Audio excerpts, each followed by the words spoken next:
학교 폭력 문제가 시대와 국가를 불문하고 끊임없이 일어나는 가운데 학교 폭력의 트라우마로 평생을 고통 속에 살아온 사람들의 폭로가 이어지고 있다.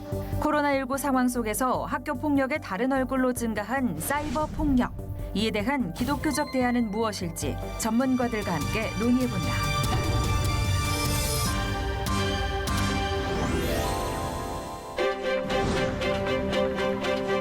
여러분 안녕하십니까? 최근 미국에서 학교 폭력을 방치한 학교에 33억 원의 배상을 선고했습니다.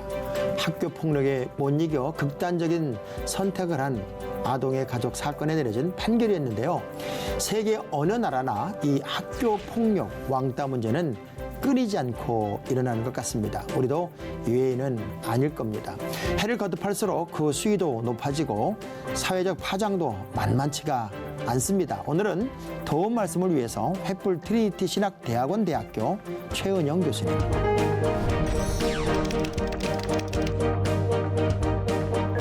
상담센터 수매 정혜민 목사님, 두 분 모셨습니다. 안녕하십니까? 네, 예. 안녕하세요. 우리 최 목사님은 제가 처음 뵙는 분이고요. 네. 우리 정 목사님은 예전에도 노란 머리였는데 지금 노란 머리로 아주 익숙하게 다시 만날 수 있게 되었네요. 네. 자, 우선 이제 두 분 이렇게 만나 뵈면서 오늘 우리 주제가 또 이렇게 쉬운 주제도 아니고 또 자칫 잘못하면 우리가 역공도 맞을 수 있는 특별한 주제여서 좀 신중하게 접근해야 되겠다는 생각이 드는데, 그래서 아마 최고의 전문가를 모셨을 거라고 생각이 듭니다. 실제적으로 두 분은 어떤 일을 하시는지 자기소개하면서 이 이야기를 시작했으면 좋겠어요. 우리 교수님부터 하실까요?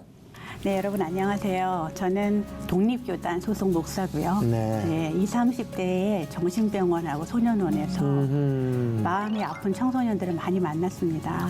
실제 본인이 제가 뭐 집단 상담이라는 뭐 프로그램이라는 그런 형태로요. 친구들을 많이 만났습니다. 그러다가 칼빈 대학교 교수를 거쳐서요. 지금은 횃불 트리니티 신학대학원에서 정말 간절하게 교회 회복을 바라면서 기독교 상담을 가르치고 있습니다. 그러시군요. 정 목사님도 뭐 이주분들이 있을 테니까 제대로 한번 소개를 해 주시죠. 네, 저는 성교육상담센터 수매 대표입니다. 오늘 뭐 학교 폭력인데 왜 성센터 왜 이 이야기로 나왔을까 하시겠지만 실은 이것이 모든 것이 폭력으로 이루어지고 있고요. 또 저희 센터 같은 경우에는 요즘 일반 학교 폭력 예방 교육도 굉장히 많이 나가고 있고 실제로 굉장히 학교 현장에서 학생들을 현재 만나고 있기 때문에 오늘은 조금 뭐 나중에 디지털 성범죄 이야기도 나누면서 성에 대한 이야기도 나누겠지만 오늘은 좀 폭력 그리고 그 현장에서의 이야기를 좀 나누고자 왔고 그런 얘기를 하고 우리 정 목사님 이렇게 말씀하는 걸 들으면 막 에너지가 샘솟는데 기운이 올라오네요. 감사합니다. 우리가 지친 영혼들 또 어찌 뭐 아파하는 많은 분들에게 또 에너지가 샘솟는 역전의 이야기를 만드는 시간이었으면 좋겠습니다. 사실 잊을만 하면요 유명 인사들의 학창시절 폭력이 이제 자꾸 폭로가 되면서 또 학교 폭력 문제가 다시 수면 위로 자꾸 올라오는 느낌이, 사실 제가요 배구 선수 출신이에요. 초등학교 때. 근데 얼마 전에 또 배구 선수 문제로 아주 심각하게 또 문제가 대두됐던 그런 일도 있었는데 굉장히 광범위한 의미에서 이 학교 폭력이 일어나고 있고 또 다양하게 느껴지는 것 같아요. 자, 학교 폭력의 정의를 좀 한번 내려주시죠. 저는 이제 생각을 한 게 선생님한테 매 맞는 것만인 줄 알았더니 그건 아닌 것 같아요. 목사님 먼저 하실까요? 학교 폭력의 정의라고 하는 것이 보통 이제 학생들 사이에서만 일어나거나 뭐 이런 것만 이야기하나? 그래서 학교 안에서만 일어나나? 라고 이제 생각하시는 분들이 계신데요. 학생들 간에 일어나는 것도 폭력이지만 뭐 선생님과 학생 간에 그리고 심지어 학생이 학교 밖에서 외부인에게 당하는 그 폭력도 전부 다 포함하는 겁니다. 뭐 자세한 거 우리 교수님께서 나중에 또 설명해 주시겠지만 그렇게 조금 대상적으로 봤을 때에는 이게 굉장히 광범위하게 학생의 시절에 그 학생으로서 당하는 모든 폭력을 저희가 이제 학교 폭력이라고 이야기를 하고 있습니다. 사실 우리 세대는 써니 세대거든요. 영화. 영화. 그때 그 영화를 보면 뭐 맞고 때리고 또 그런 문화가 하나의 어찌 보면 살아가는 문화처럼 느껴졌었는데 또 심각하게 그런 것 때문에 상처받는 경우가 많이 있잖아요. 이제 네. 교수님 정의를 한번 좀 다시 정의 내려주시죠. 예, 지금 뭐 정 목사님 잘 말씀해 주셨는데요. 학교 안팎에서 그 모든 사람들 다 포함해서요. 선생님, 학생 다 포함해서 그 신체적으로 네, 몸을 때리는 거, 그 다음에 정서적인 거, 뭐 왕따를 시키는 거, 고립시키는 것, 모멸감을 주는 네. 것, 그 다음에 성적인 폭력, 예, 이 모든 것들을 다 포괄해서 저희가 그러니까 학교 본인이 느낄 때 이제 그때는 잘 몰랐는데 지금 생각해가지고 네. 이게 그게 폭력이었나 하는 것들이 이제 느껴질 수 있을 것 같아요. 왜냐하면 제가 배구 선수 생활할 때 네. 쓰레바짝으로 뺨을 맞았고 또 지금도 이 선생님 이름이 기억나요. 네. 망치로 머리를 때렸어요. 망치로. 망치로. 그리고 중학교 때는 히틀러라는 선생님은 야구방망이로 막 때리고 그랬는데 그때는 그게 다 체벌이고 그게 다 무슨 교훈인 줄 알았어요. 네. 근데 지금 생각해보니까 어마어마한 폭력이었네요. 그럼요. 지금은 그걸 그냥 신체 폭력이라고 하죠. 그럴 수가 없죠. 네. 자, 그러면 네. 이제 뭐 다양한 부분에서 이제 학교 폭력, 학폭 뭐 이런 게 나오다 보니까 굉장히 많은 부분이 이제 폭력으로 이제 다가왔다는 생각이 네. 드는데 네. 어느 정도 심각해요? 지금 어느 정도 심각한 것 같아요? 뭐 성폭력도 있을 거고 뭐 신체적 폭력도 있을 거고 또 아이들끼리 막 조직 사실 네. 제가 중학교 아이들을 가르쳤었거든요. 네. 그때 중앙시장에 중학교 아이들이 전부 다 조직을 만들었었어요. 뭐 마골단, 해적단, 그때 마골단. 예, 일진들. 해골단. 그런데 지금 그 어느 정도 심각해요? 지금 사회에서는 어떤 네. 것 같아요, 교수님? 우리나라 교육부가요. 네. 정기적으로 학교 폭력 실태 조사를 하고 있습니다. 예, 그래서 2020년도 자료가 이제 발표가 됐죠. 네. 근데 보니까 초등학교에서 중학교, 고등학교로 올라갈수록 퍼센테이지는 줄어드는데요. 아마도 보고를 안 하지 않을까? 그쵸, 위로 올라갈수록. 그런데 전체적으로 평균 1% 정도로 보고 있습니다. 전체 학생 수에?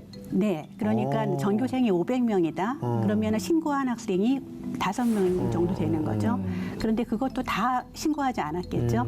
예, 그러니까 여러분들이 생각해 보시면 500명 중에 적어도 5명은 너무나 폭력이 심각하게 시달리고 있구나. 지금 뭐 상담 많이 하셨을 거 아니에요? 네, 그런 네. 부분에서는? 네. 어떤 상담까지 한번 해보셨어요? 그 아이 학교 폭력 때문에 심각한 문제를 겪었던 그 상황들을 한번 상담해 본 적이 있으신가요? 네, 저희 같은 경우에는 이제 학교 폭력 실제로 학교에 가서 교육을 하기도 하는데요. 얼마 전에 언론에서도 크게 나왔던 학교 폭력 피해자도 저희가 실은 지원을 했었고요. 그 친구는 다행히 엄청 오래된 재판 끝에 이제 보호를 받긴 했지만 네. 이런 친구들을 만나면서 아까 우리 교수님 말씀해주신 것처럼 전체 학생 중에 1%밖에 안 되면 그거 되게 얼마 안 되는 거 아니야? 라고 하시겠지만 저도 이제 그 이번에 2020년도 그 학교 실태 조사를 보면 점점 이제 겉으로 봤을 때에는 학교 안에서 나타나는 그런 오프라인에서 만나는 폭력은 줄어들고 있는 게 확실합니다. 하지만 전년도에 대비해서 3배 이상 는 게 지금 뭐냐면 사이버 폭력, 그리고 언어 폭력, 이런 집단 폭력, 따돌림 이런 것들이 이제 전년 대비해서 3배가 늘었다라고 하는 것을 본다면 예전처럼 막 이렇게 때리고 물리적인 폭력만 우리가 보통 생각을 하는데 요즘은 어른들이 모르는 형태로 굉장히 많이 이제 이 부분이 드러나고 있고요. 그래서 최근에 뭐 이런 언론에서 연예인들 대상으로 하는 학폭 이것에 대한 미투가 올라오는 것만 봐도요. 이 문제가 지금도 여전히 심각하다. 사실 뭐 연예인들 많이 자살하는 것 중에 하나가 또 댓글이잖아요. 맞아요. 맞습니다. 댓글이고 또 잘못된 여론을 형성하는 거라든가. 네. 이제 좀 구체적으로 좀 들어가 보면 어떤 정서적인 문제가 오고 또 행동에 어떤 제약이 오고 또 사회적인 적응도에 어떤 문제가 오는지 그런 문제 좀 유형별로 좀 한번 나눠서 우리 교수님 뭐 이야기 한번 해주시죠. 뭐. 네, 요즘에 말씀하신 대로 사이버 폭력이 무서운 기세로 지금 올라가고 있죠. 네. 첫 번째 유형은 모욕 명예훼손과 관련된 겁니다. 내가 하지도 않은 일을 했다 그러고, 예, 그다음에 이제 댓글들로 자신의 그 인신 공격을 심하게 받는 경우들이죠. 예, 그래서 현재 박지성 선수가 유상철 고 유상철 선수 돌아가셨을 때 조문을 안 했다는 이유 때문에 그때 영국에 있었다면요. 어디 외국에. 그러니까요. 네, 네. 그리고 아버님을 통해서 분명히 조의를 표현했는데 지금 이제 댓글에서는 어떻게 그럴 수가 있느냐. 그래서 지금 박지성 선수는 어제인가요? 그 명예훼손죄로 고소를 모두 다 하겠다. 자비는 없다 이렇게 선언을 했더라고요. 사실 들어와도 격리 때문에 병원 못 가요. 네, 그렇죠. 맞습니다. 네. 그러니까 이게 끝없는 그 과거의 문제들이 이제 어찌 보면 보호를 이렇게 받다 보니까 또 잘못된 쪽으로 뻗어나가는 경우도 있는 것 같아요. 네. 왜냐 아닌 것도 또 그렇다고 해서 또 아닌 경우도 많이 생겼고 네. 또 그러다 보니 실제 일어난 일도 얘기를 하면 또 이제 안 믿는 시대가 될 수도 있지 않을까 하는 그런 어떤 이율배반적인 네. 일들이 일어나는 것 같은데 네. 자 문제는 어쨌든 이제 폭력을 당한 사람의 입장에서는 네. 뭐 시대를 따라서 뭐 우리들처럼 툴툴 털고 이러는 사람들도 있겠지만 네. 진짜 성인이 돼서도 네. 뭐 크게 나이가 들어서도 그 문제를 극복하지 못하고 네. 끝없이 그것 때문에 이제 어떤 정신적인 압박을 받는다든가 또 문제 속에서 헐떡거리고 살아가는 경우도 참 많이 있잖아요. 네. 그게 어디까지 연결되든가요? 한번 실제적으로 문제가 그 사람에게 다가왔을 때 네. 어디까지 문제가 되든가요?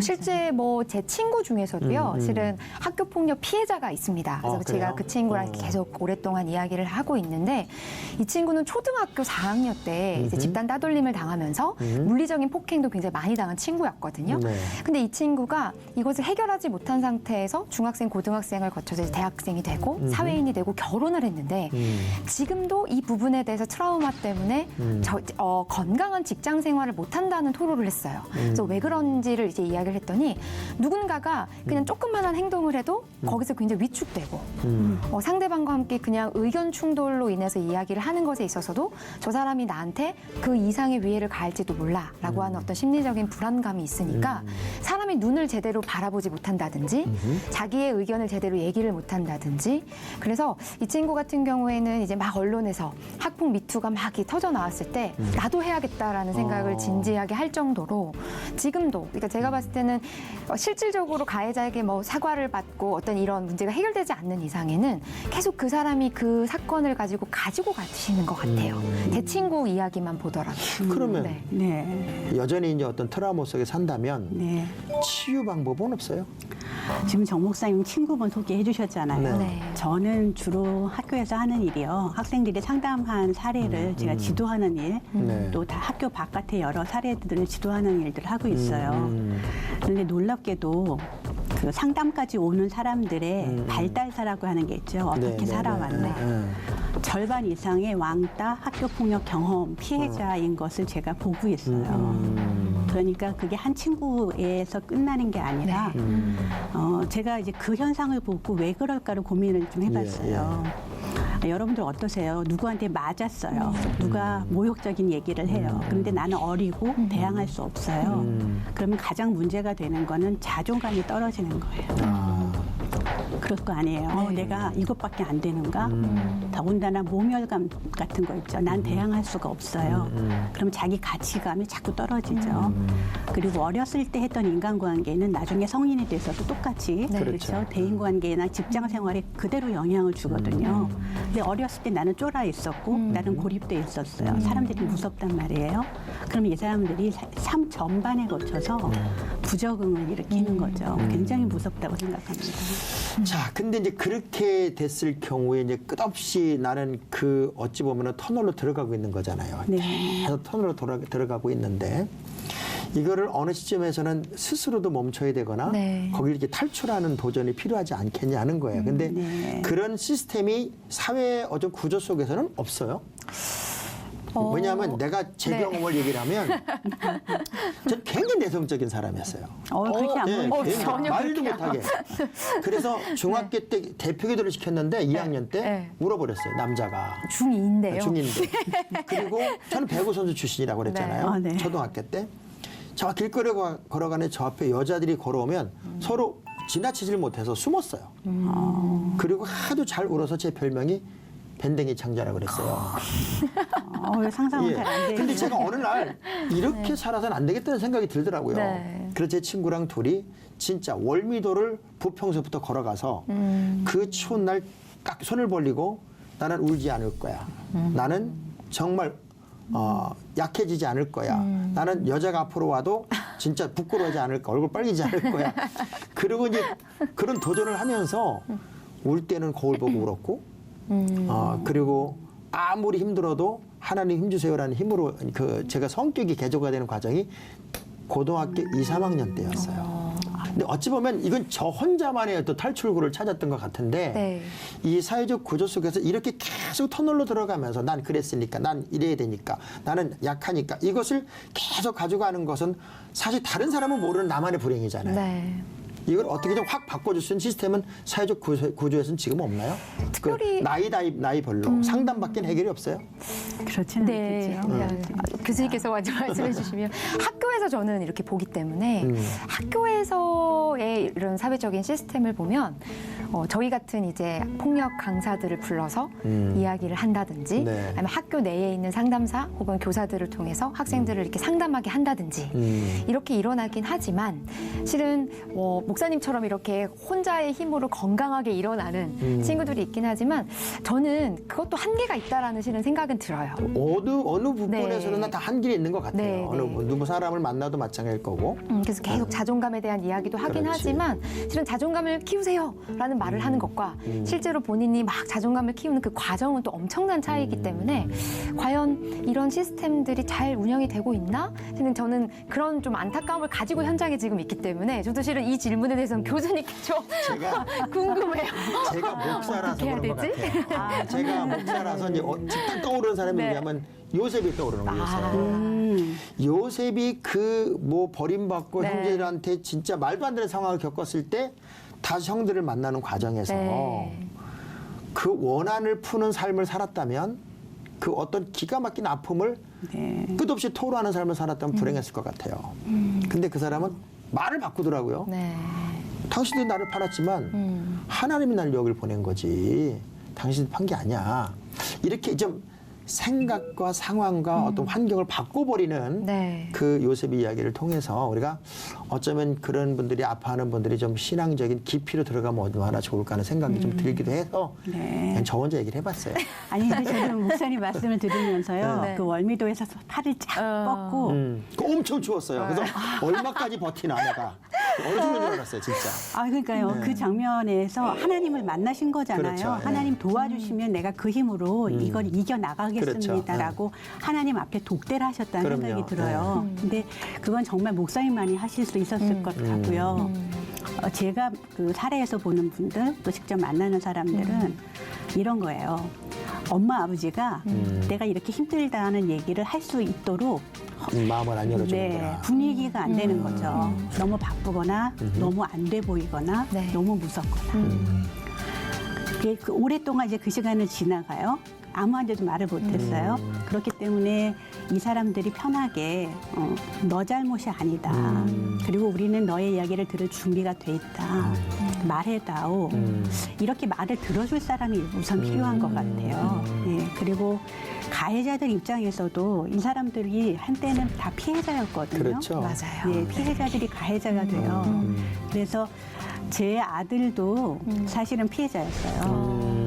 제 아들이 지금은 키가 192예요. 중학교 6학년 때 네. 180을 찍었어요. 그런데 초등학교 때 4번 전학했거든요. 4번 전학할 때마다 뭐를 얘가 당했겠어요. 남자아이인데. 전학을 가면 서열 정리를 해야 돼요. 그렇죠.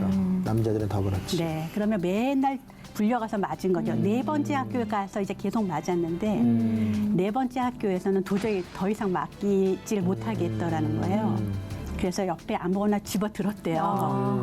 한 번은 이제 도전한 거구나. 왜냐하면 여기서 자기가 무너지면 계속 당해야 되니까. 그래서 뭘 하나 집어 들었는데 그 순간부터 얘가 키도 크고 바로 일진이 된 거예요. 일장이 된 거예요. 그때부터. 근데 얘는 여기서 지면 안 되잖아요. 일단 일장이 됐으니까. 아, 제 아들도 그래서 한 1년 정도 그 가해자 그룹에 있었단 말이죠. 그래서 제 아들의 삶을 볼 때 가해자들은 정말 피해자였고 그게 뭐 신체적인 것뿐이 아니라 학대라든가 그렇죠. 방임이라든가 이런 요소들이 많이 영향을 사실 그래서 우리 때는 이제 저도 뭐 우리 어머니나 아버지의 대화를 많이 되는 환경은 아니었기 때문에 네. 그때 제일 좋아했던 노래가 뭐뭐라는 노래였어요. 모모요? 모모란 잘 모르실 거예요. 네, 저는 잘 모모란 노래가 있었는데 그렇게 들어주는 역할을 하는 거죠. 모모가 그런 노래를 좋아했는데 사실 가정에서도 이렇게 들어줄 수 있고 대화를 나눌 수만 있다면 아이들이나 또는 모든 분들이 그 비밀스러운 고통에서 벗어날 수 있지 않을까. 근데 제일 문제는 뭐 보여지는 폭력, 뭐 어디 멍들었다든가 깨졌다든가 상처났다든가 그리고 애가 갑자기 뭐 우울증에 빠진다든가 이러면 보여지면야 뭐 대처를 하겠지만 그러니까 아까 말씀한 것처럼 사이버 뭐 좋았다 나빴다 오늘은 뭐 칭찬했다 내일은 또 확 꺾었다 이렇게 하는 그 사이버의 그 폭력이 시달릴 때 보면은 사실은 쉽게 드러나는 게 아니잖아요. 그렇죠. 뭐 감정적 변이도 굉장히 심해요. 얘는 어제 왜 이렇게 기분 좋았다고 이렇게 기분 나빠? 막 이런 환경이 반복되다가 이제 병이 드는 케이스인데 사이버 폭력은 어느 정도로 지금 아이들 속에 있는 것 같아요. 일단은 지금 이제 코로나가 터지고 나서 지금은 초등학생 친구들도 실은 스마트폰을 쥐고 있어요. 수업 때문에. 그리고 이러다 보니까 실은 굉장히 코로나가 터지고 나서 아까도 잠깐 앞에서 말씀드렸지만 오프라인에서 실제적으로 학교 안에서 일어나는 폭력은 겉으로 봤을 때는 줄었어요. 퍼센테이지가 줄었는데. 안 만나니까. 네네, 안 만나니까. 그래서 사람들은 학교 폭력 줄었다라고 생각할 수 있겠지만 아까도 말씀드린 것처럼 집단 따돌림이나 사이버 폭력 이게 실은 맞물려서 전년 대비 이제 3배가 늘었다라고 이야기하는 건 어른들이 일단은 아이들의 그 사이버 세계에서의 세상을 잘 모르세요. 모르시다 보니까 안에서 어떤 식으로 폭력이 일어나는지도 실은 전혀 모르시고 그래서 사이버 뭐 하면은 사이버로 그러니까 폭력에 대한 개념이 별로 없으시다 보니까 때리지 않았는데 그게 왜 폭력이야? 하시는 분들이 이제 생겨나기 시작하다 보니까요. 근데 실제로 얼마나 지금 사이버 폭력이 심각하냐면 이것 때문에 이제 청소년들이 자살하는 이런 비율도 굉장히 늘어나고 있고 그리고 이것 때문에 이제 저희 어떤 어플리케이션이 생겼냐면 본인이 그 사이버 폭력의 피해자가 돼보는 가상 어플이 생겼어요. 그래서 저희가 그걸 한 번쯤 이제 저희 한번 해보게 했는데 못해요. 그걸 30분 이상을 못해요.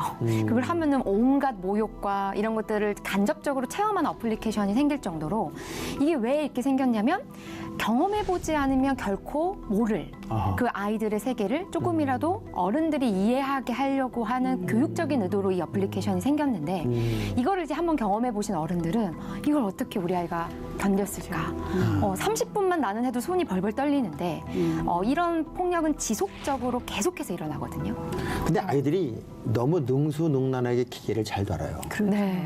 너무 잘 다루기 때문에 하고 싶은 일들을 다 할 수 있잖아요. 그 안에서는. 그러니까 뭐 그림이고 뭐 음란물이고 모든 걸 다 보낼 수 있고 글을 다 보낼 수 있으니까 그런 어찌 보면 폭력의 유형들이 실제화됐을 때는 당하는 사람의 입장에서는 대처하기가 버거운 그럼요. 그 버거운 것들이 참 많을 것 같아요. 지금 말씀해 주셨지만 지금 코로나 시국이기 때문에 비대면 이 활동들이 굉장히 많아지잖아요. 근데 그 비대면이라고 하는 게 사이버 폭력의 가장 큰 특징이에요. 뭐 대하지 않아도 얼마든지 위해를 가할 수 있고요. 그다음에 이게 영구적이라는 거예요. 카톡방 메시지는 계속 남는 거예요. 그럼요. 또 하나는 이 친구들이 그 어떤 특징이 있냐면 이게 한번 SNS에 올라가잖아요. 그러면은 빛의 속도로 확산이 되는 거죠. 그래서 몸캠이라고 하는 거 들어보셨죠? 그런 게 있어요? 네, 몸캠. 그러니까 그 성적인 활동들을 막 이렇게 요청을 하는 거예요. 저쪽에서 한 여자로 이렇게 분장을 해가지고 나도 이쪽을 벗을 테니까 넌 저쪽을 벗어라. 차례차례 옷을 서로 벗는 거예요. 그런데 마지막에 이제 남학생 같은 경우, 뭐 여학생도 마찬가지고 자기네 몸은 다 노출이 됐는데 그 다음에는 이제 그 뭐라 그러죠? 협박이 들어오는 거죠. 너 뿌리겠다.